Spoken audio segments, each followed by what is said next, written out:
This is The Strategy Inside Everything. I'm Adam Pierno.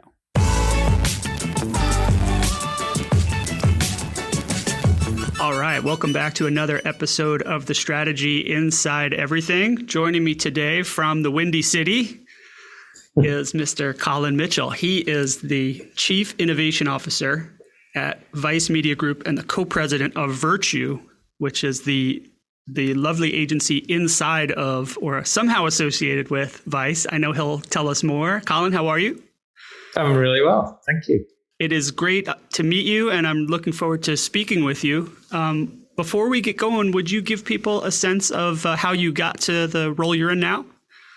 Yeah, it's been a long journey. So I started off. Everybody says they sort of stumbled into advertising. You know, this.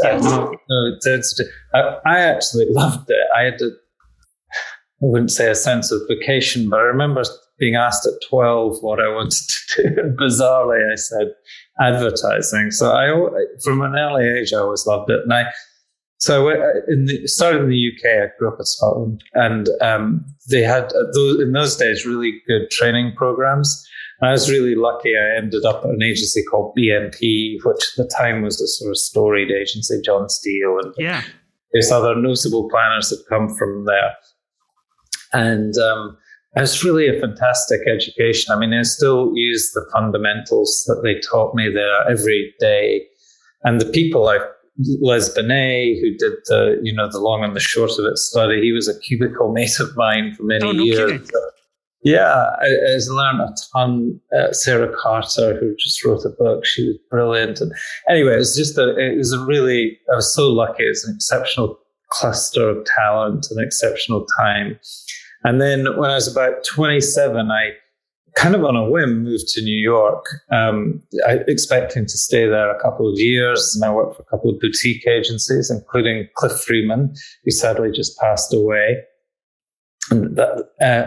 And then one thing led to another. I met somebody and settled down. And I had this sort of epiphany in my mid-30s that if I wanted to make a career of this, and it looked like I was going to, I better sort of broaden my understanding. Cliff was very good, but they basically just did TV ads. And so I sort of looked around the industry, and I kind of very deliberately chose Ogilvy and approached them, and they had a job. And I just, because at the time they seemed the most integrated. That was their business model. Yeah.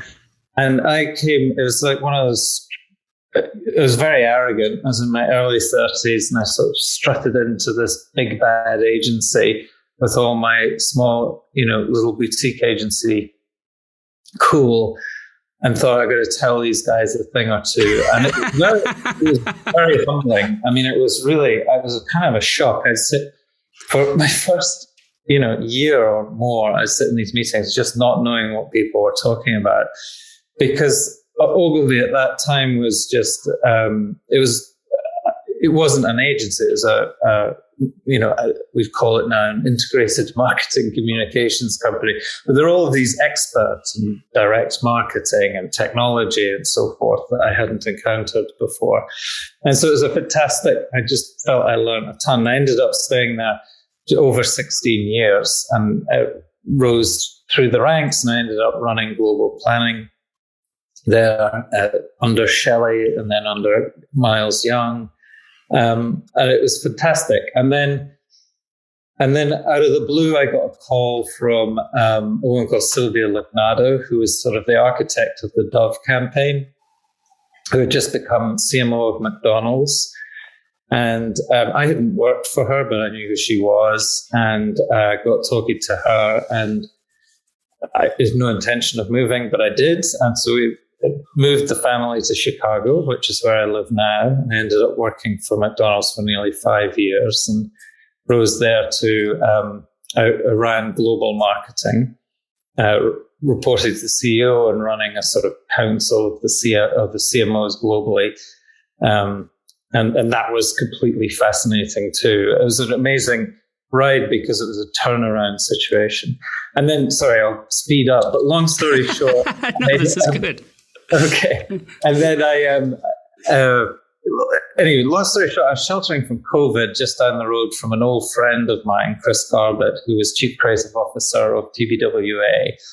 And we just got talking about where the industry was going, where marketing was going, and so forth. And over the course of the summer, we cooked up this plan to launch a little agency, which became Platformer, which we did. And then one of our first clients was Vice. And long story short, they made us an offer to acquire us, which we had no intention of doing. We had a 5-year business plan. But we just loved them. We instantly clicked with them, and we thought what they were doing was really exciting. So we joined them about 9 months ago, and have been there since. So there's so much to dig into just in your background. The experience from BMP to Cliff Freeman. Yes. How dramatically different was it? Because the creative work was so different. Yeah. I mean, the whole culture was different. I mean, for me, it was a different city. And BMP was a very particular agency. It was this culture, we called it the grammar school kids, who are like, they were not fancy kids, but they're quite academic. And the planners really, I think, bore the culture of the agency. And it wasn't all the other agencies were in Soho, which was the trendy part of London. It was at Paddington, where the other two big employers were the post office and the sex worker industry. We were out of the stream of the London advertising scene, but I think very connected to real consumers. And that's what BMP drilled into your skull. So in those first few years, my life was like I was on trains all the time with huge art bags full of foam core, doing focus groups in people's front rooms, which is how we did them in those days. You know, we get 6 ladies in Manchester and have tea. In their home. In their home, which is a much better way of doing it. So you get this really sort of fingertip feel for what consumers are like and how they think and how little they care at the end of the day. And you can see a lot of that comes out in Les's writing and Sarah's. They wrote this book last year called How Not to Plan. Oh, yeah. It's full of really good tips, but the overall theme is that, you know, people just don't care. You know, advertising doesn't work that way. It doesn't compel anybody to do anything. It can suggest something and then people make their own decisions. Any case, so that was one very particular experience. And then BMP was, Cliff Freeman was a different world. I mean, it was on a real high at that time. We swept Cannes 2 years in a row. We did the famous hamster ad for Outposts.com and Budget and Staples and some work. It was just, you know, really historic work, I think. And there was amazing people, with many of whom I'm still friends with. I was speaking to one last night. But it was like show business, you know. Cliff was, the joke was Cliff was obsessed with humor, and there was nobody better than him. And I think, and he had sort of similar sense of sensibility, really populist sensibility, knew what the public liked. But the joke was, he'd go, you know, lions are not funny. Leopards are funny, but lions are not funny. I've heard that impression of his voice. That's a good one. I worked with someone who was there, I think, around the same time as you. He used to do a pretty good impression. But that, I mean, it was a bit limiting after a while, debating whether, you know, cauliflower was funny, but celery wasn't, and so forth. But he was a genius, and he just had this incredible understanding for you know, how people actually thought about brands. And at BNP, there was a guy called John Webster, sort of the equivalent to that. Again, like Cliff. Cliff was not humble, but he was kind of very much a man of the people, as was Webster. And Webster didn't do like the big glamorous ads. That was always BBH's domain. We did beer and potato chips and that sort of stuff. Yeah. And at Virtue, you are focused on this idea of being inside. And for me, that comes from the world of Vice, that understanding, getting really deep into a subculture or a subculture and really understanding it and understanding the motivations and the excitement of what those people inside of it love and what they basically kick out. How does that, I mean, that sounds like a direct line to what you learned at your first job. I could see the connection there of learning, what those ladies in Manchester were thinking. It was almost the same thing. I think so. I think there is a direct line there. Throughout my career, I've always liked those sorts of brands more. I mean, McDonald's is a classic sort of street brand as well. So what we mean by insider marketing is we see that the universe is sort of dividing into two very rapidly now. On the one hand, you have old advertising subsidized media, so TV, still very important. But increasingly, you've got gaming and streaming and subscription-based services. So it's a world where people pay to exclude advertising. And obviously, younger people are growing up much more in the second world than the first. And brands, we think, are in this sort of awkward position right now. They have to straddle both. If you're a big brand, you can't just, do events. You have to do mass marketing still, But it's harder and harder to aggregate those audiences. So the notion is that we can help brands build themselves from the inside of culture out. So, to find the places and spaces where people are actually living, where culture happens. And Vice has a real instinct for this. It's kind of amazing in that regard. And place the brands where they're most relevant. So they're not as dependent on paid for advertising, although that's still very important. So yes, it definitely draws on Vice's skills and sensibilities, but it tries to address what's happening in the media universe. What kind of crossover in approach, if any, is there from the reporting style, the embedded reporting style of Vice, and what you do at Virtue as a planner, or just thinking about it from a brand lens? That's a really good question. Yeah, so we've really embraced our Vice brethren. The great thing about Vice is it has this huge network of people who are quote unquote embedded in culture, right? So if you go to Berlin or Tokyo or Los Angeles, we know all of those people. We know the chefs and photographers and nightclub owners. And so I think really do understand where culture is going. And we have an informal network. It's in journalism, they call them stringers. So stringers are people who know what's going on in a particular town. And so they know a guy who knows a guy who exactly, right. And so we have that formal and informal network, and we use that a lot to really try and understand where the culture is going. We call it prediction, not where it's been, but that's where Vice is very, very good. It's just understanding 5 minutes into the future. And the stringers are a big part of that. And is that just through informal, ongoing conversations around topics and trends, and just trying to figure out, if it was here yesterday, it's going there tomorrow, or how? Well, we do it formally and informally, and we do it on behalf of clients around specific topics. So we're doing quite a bit of trend work for Coca-Cola. So that's one of our new products that we've developed within Virtue, is basically culture consulting. People come to us for that. It's a natural fit. We have some authority in that area. But, a lot of these brands, the world is accelerating. They have difficulty seeing around the corners, and they want help with that. And so we've kind of turned it into a product, into a service, and we could do long-term consulting gigs, or we could just do reports, and clients come to us for both. And that's a big door opener. Coca-Cola came to talk about, youth trends, but stayed because then it sort of begs the question, well, what do we do about it? And we have answers. All good research does, right? Yes, yeah. And so I remember, maybe this was 5 years ago or a little more, 7-Up really investing in music culture, and they moved away from a lot of the advertising they had been doing for the same reasons you're saying, and they had gone into concert sponsorship and festival sponsorship to reach music fans, and especially around kind of subgenres of music, EDM and other types of dance music.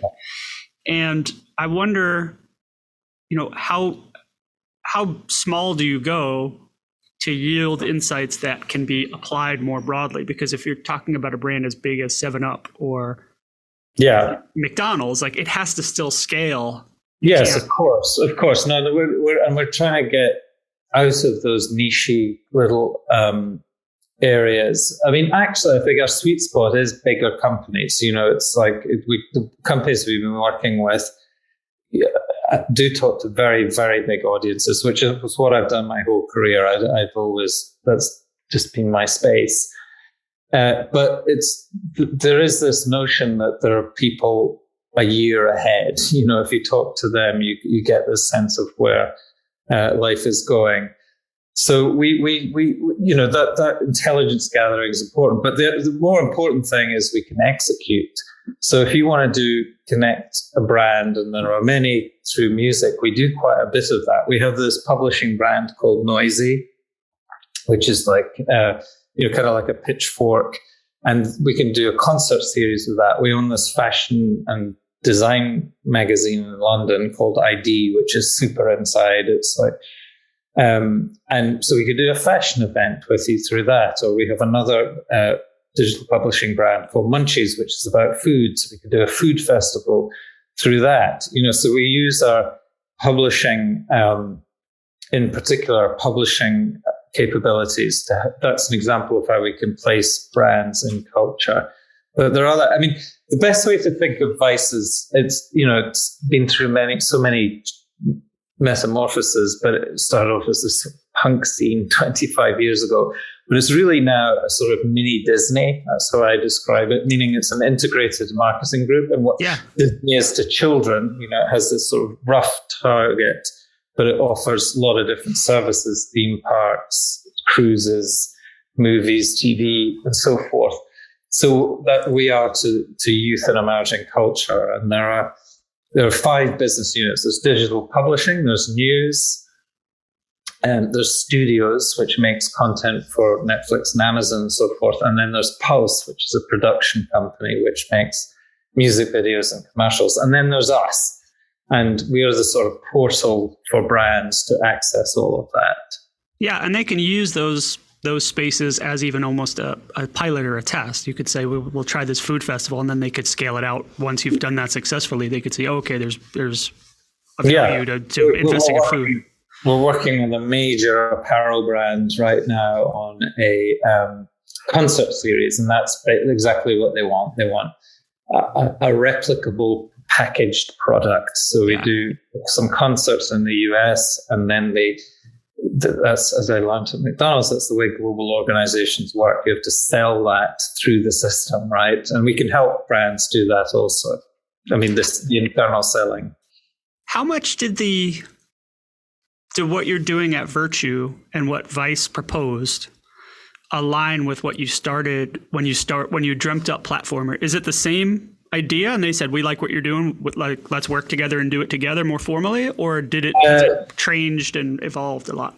Well, I think what was missing at Virtue was just the marketing strategy bit, and both Chris and I got deep into that. So it's all very well, and not every media brand, and certainly every publishing brand, is trying to reach out to marketers to get dollars, right? So you see a lot in New York Times, many other brands are playing with these services. And we see this massive trend. As part of the reason we joined was clients are going around agencies, disintermediating agencies, are going straight to producers and makers of culture and want to work with them directly. And who's better placed to do that than Vice? The problem with that is you need people inside the organization who speak brand, right? And do it at a pretty high level. That's really what we built. What we brought and what we built, I think, is some discipline and structure around the strategy of brands and building brands. Yeah, and the language of brands. That's absolutely a lot of it's language. A lot of it's just jargon and terminology and the concepts. And that sounds silly because it's just branding at the end of the day. But it is. It doesn't work if you just throw TV. And I'm learning that working inside a media company, it's the first time I've done it. It's radically different way of seeing the world, the way their timelines, the way they develop product, the way they sell product, the way they think about audiences are all very, very different to the way you do in an agency. So a lot of it's translation, between these different worlds. Yeah, that's a huge departure from brand longitudinal thinking to publishing editorial calendars, where longitudinal is like the 3-month editorial calendar. Well, sometimes it is, but certainly for news, the cycles are completely different. But for movies, they're much longer. True. So to make a movie, which we do a lot of, documentaries and features and whatnot, that's a 3 to 4 year proposition often. And the life cycle of a CMO is usually 18 months to 2 years. So and this is a very good example of where I think we can help clients, is every pitch deck in the world has a slide with a Netflix logo on it. And they say, well, we're going to make a content series with Netflix. And it's nonsense. Netflix has never in its history made a content series with Rolex or any other brand. That's the whole point of Netflix. But and also, even if you did want to do a show with Netflix, you don't have 3 or 4 years to wait if you're a big client. But there are many other things you can do. You can work with a film that's already in production and sponsor it, or you can produce a shorter term content series, or you can work with a media company like ours, where we sell both the space and the concept. So that's a large part of what we're doing, is that clients will rock up and say, we need to do more with content or whatever. And there's a lot of just explaining how that actually, what are the mechanics of making a TV series, and how can that work with the frameworks that a marketing department works with? Is it strengthened from traditional, the agency model? If you're at a holding company and you get an idea to partner with Nat Geo for your client, and now you have to bring that third party in to do that translation and produce the thing, and now you're kind of negotiating, or you're almost a passenger as well from a brand strategy perspective. Yeah. Is it better to be integrated? Oh, I think so. That's what's so. We still do that as well, and people are generally nice and want to help, but it's just cumbersome, right? You've got the media agency, you've got the advertising agency, exactly, you've got the publisher and the client. So there's a minimum of 4 parties in the mix, all of which have their own agendas, and that's why I think a lot of clients are going directly to the makers. They want the makers. And partly because I think they feel the makers have an instinctive understanding of the culture and not just us. I'm talking about Disney.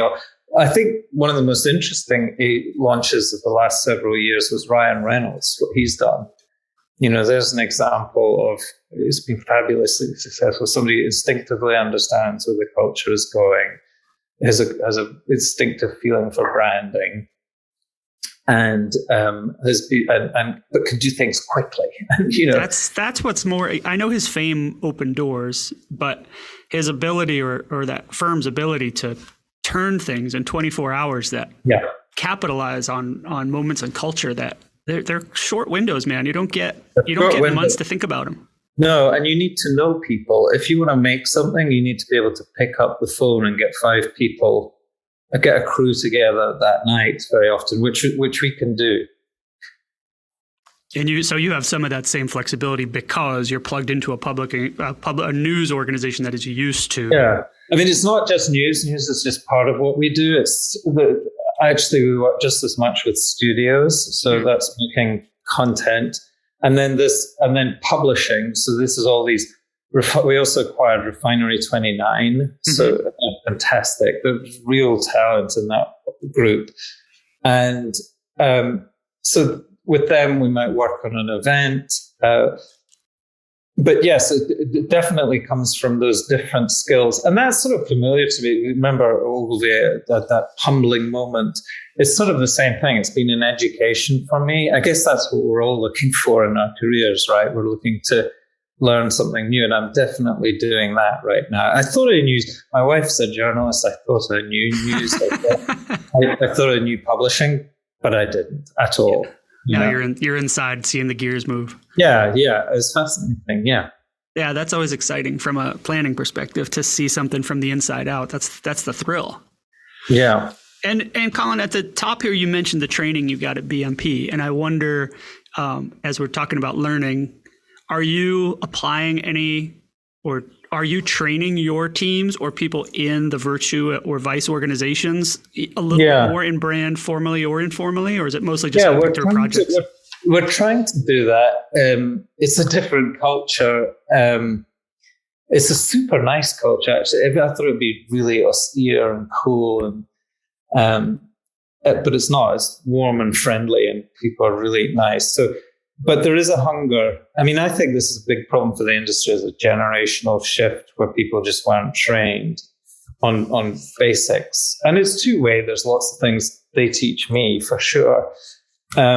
But yes, I'm trying to do that. I've made a major push at McDonald's for that. At Ogilvy, we took that very seriously. David Ogilvy called it the agency, the teaching hospital of advertising. And I've always felt there's sort of a moral duty almost. I was the happy recipient of so much good learning from so many good teachers that there's sort of a duty to pass that on.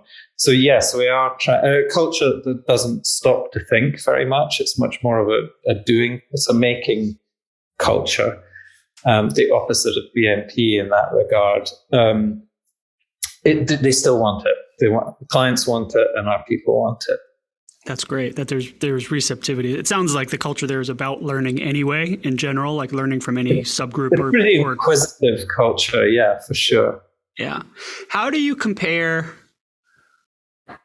that desire for the part of brands to work with makers with kind of the boom and bust of the influencer world that it hasn't fully busted, but like you're doing that at scale, but you could see the writing on the wall that people are like, wait a minute, is this valuable? I'm not sure.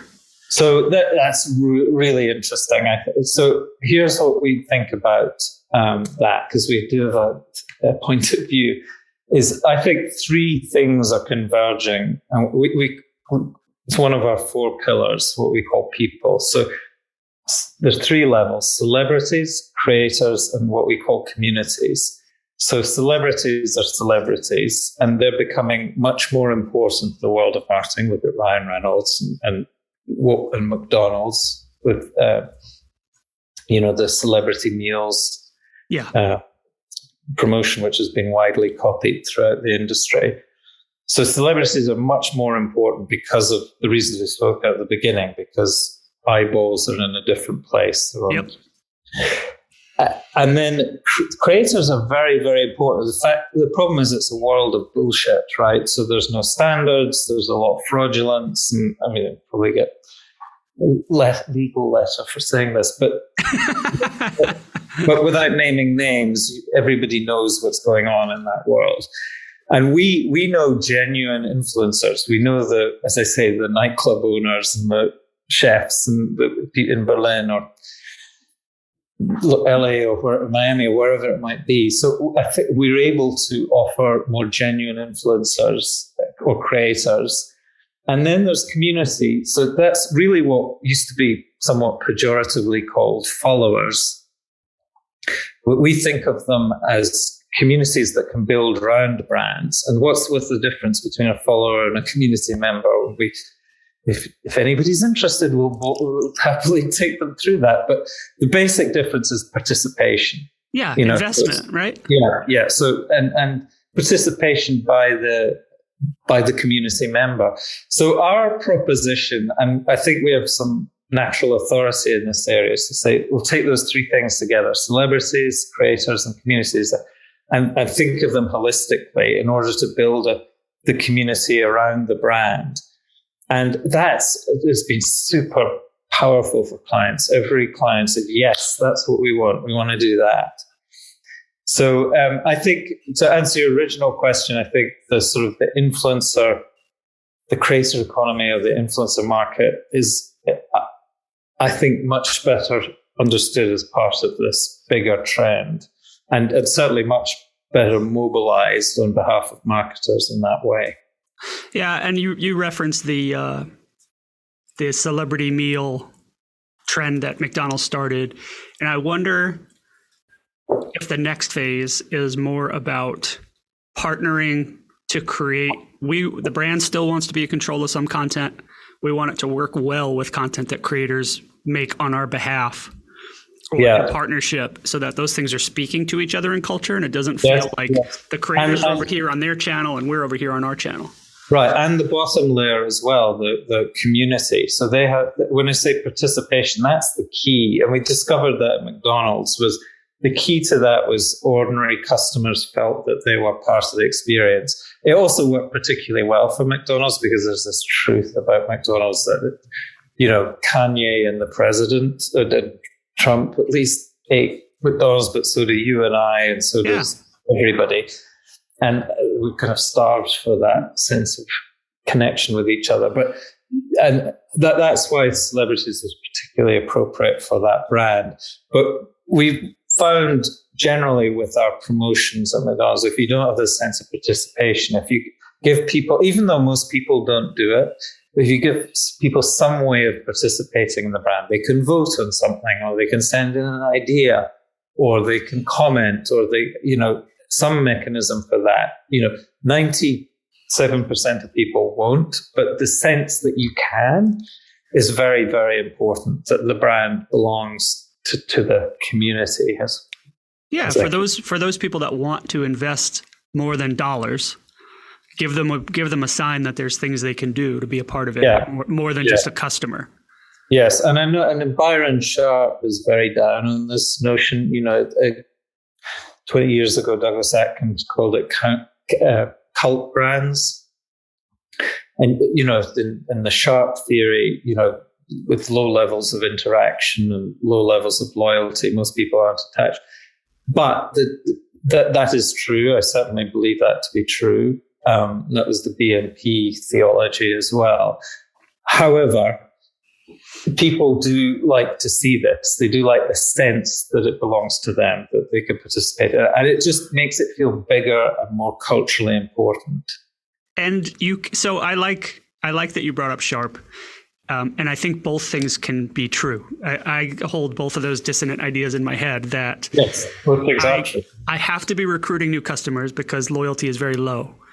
But by demonstrating to my few loyal customers that they have some stake in the brand bigger than themselves, that is a mechanism to recruit new customers who wish for that same type of thing, or observe it and say, oh, that person really likes it and therefore it must be worth trying.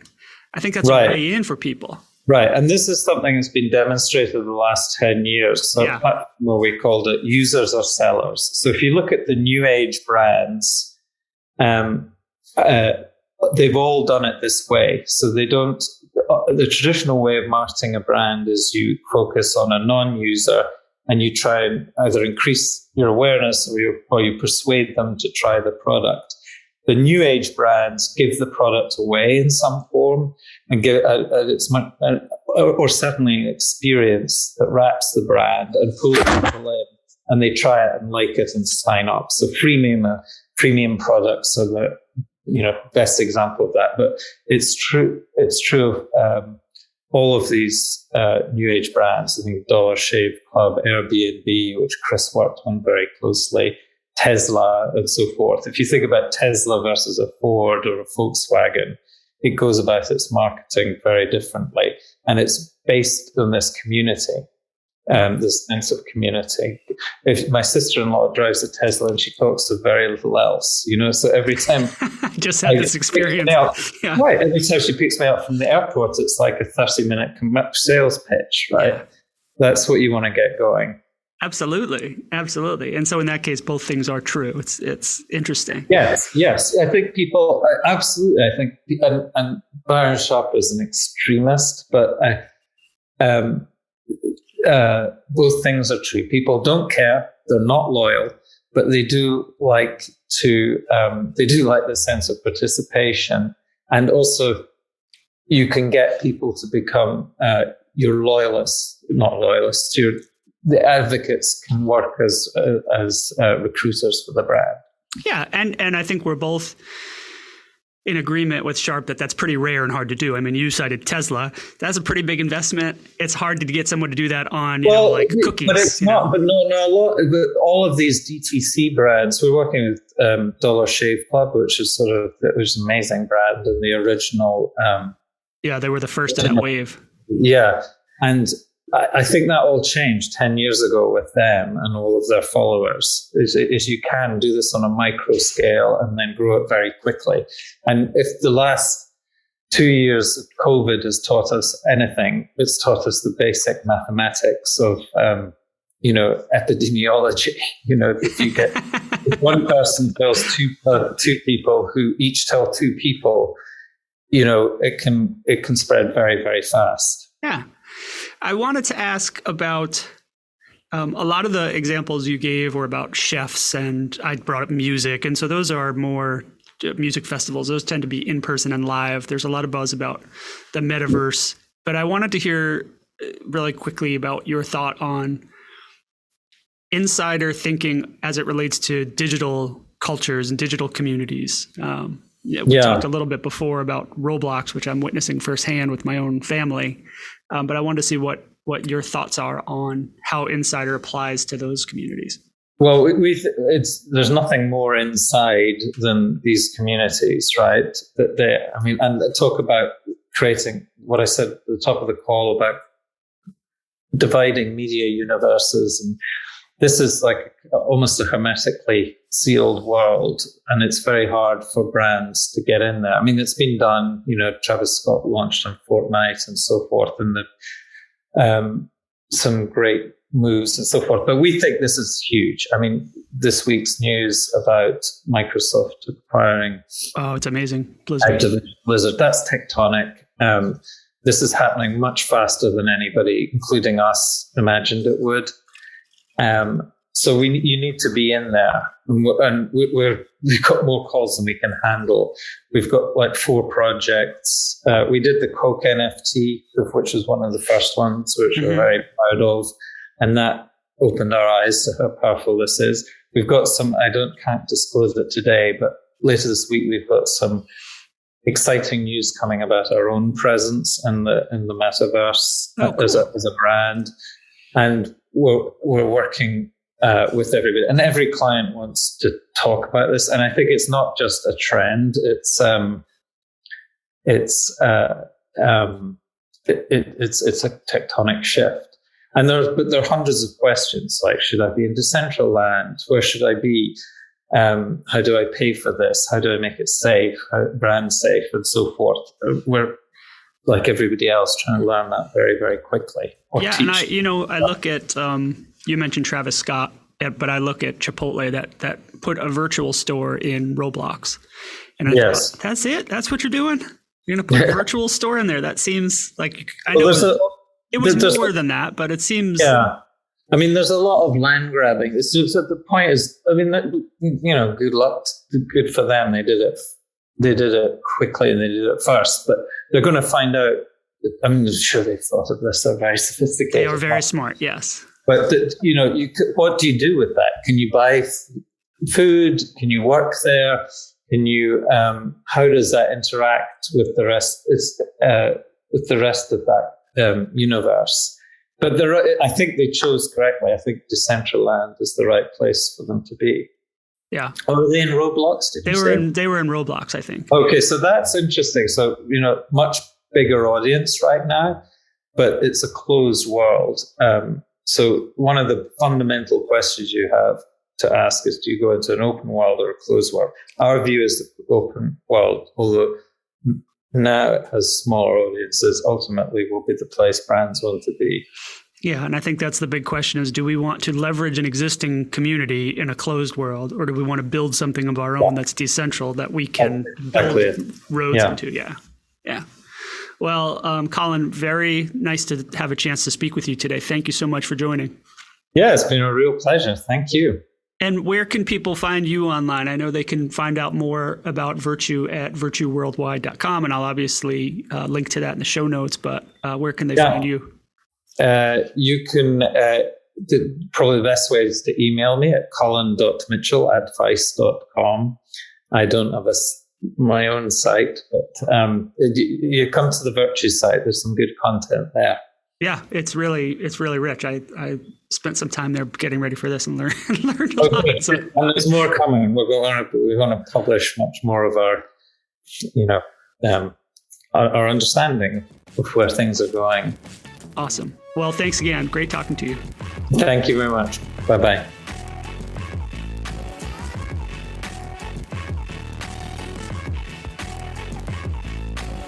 Strategy Inside Everything is produced by me, Adam Pierno. If you liked what you heard, please leave a review wherever you listen to your podcast. It really helps. For more information about me, Adam Pierno, you can go to adampierno.com. There's information about my books, my speaking, and my strategy work.